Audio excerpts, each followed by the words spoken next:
ulat na humina na ang interconvergence zone. Ngunit ngayon ay umaambon-ambon pa rin at nagpapatuloy na makulimlim ang ating papawirin. Ano nga ba ang latest na lagay ng panahon? Tatanong natin yan kay April Enerio. April?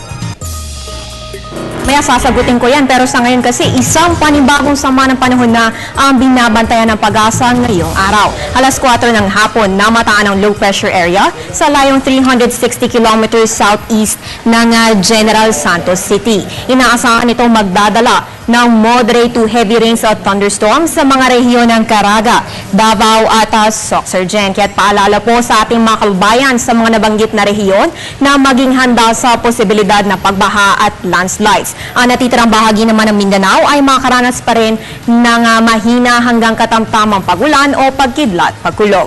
Ayon kay Pag-asa weather forecaster Chris Perez, in the next 2 to 3 days at possibly hanggang weekend po, magpapaulan ang naturang sama ng panahon dito nga sa Mindanao. Sa posibilidad naman itong maging bagyo, anya sa ngayon ay mababa pa ang tsansa nitong ma-develop.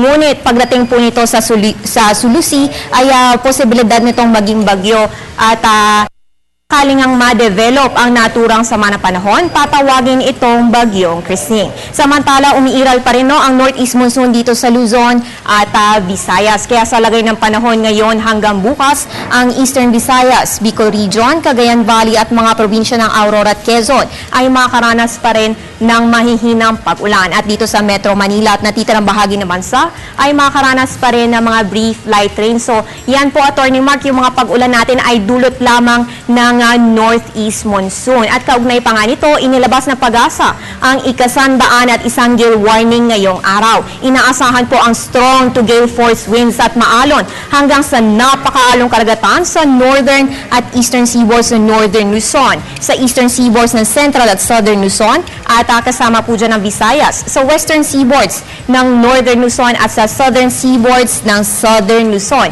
Abot din hanggang sa Mindanao ang gale warning, particular na sa silangang bahagi nito. So again, inaasahan po ang rough to very rough seas sa mga nabanggit na baybayin, kaya't delikado po ang paglalayag sa ganitong kondisyon ng ating mga karagatan.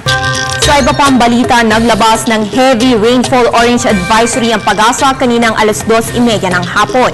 Ayon dito, nakaranas ng katamtaman hanggang sa mabibigat na pagulan ang Compostela Valley, Davao Oriental, Davao del Norte, Davao del Sur, Agusan del Sur, Surigao del Sur at Northern Cotabato. Inaasahan pa rin ang ganitong kabibigat na pag-ulan sa mga nabanggit na lugar hanggang sa mga oras na ito. Isama na rin po natin itong panawagan ng City Government ng Davao. Tumatanggap po sila ng mga donasyon tulad ng canned goods, drinking water, mga gamot at mga damit para sa ating mga kababayang nabaha dyan sa Davao. Patuloy pagmomonitor natin sa naturang sama ng panahon dito mismo sa Pag-asa, kaya ugaliin tumutok sa PTV kada oras para sa weather updates. At yan na po ang latest mula dito sa Pag-asa DOST.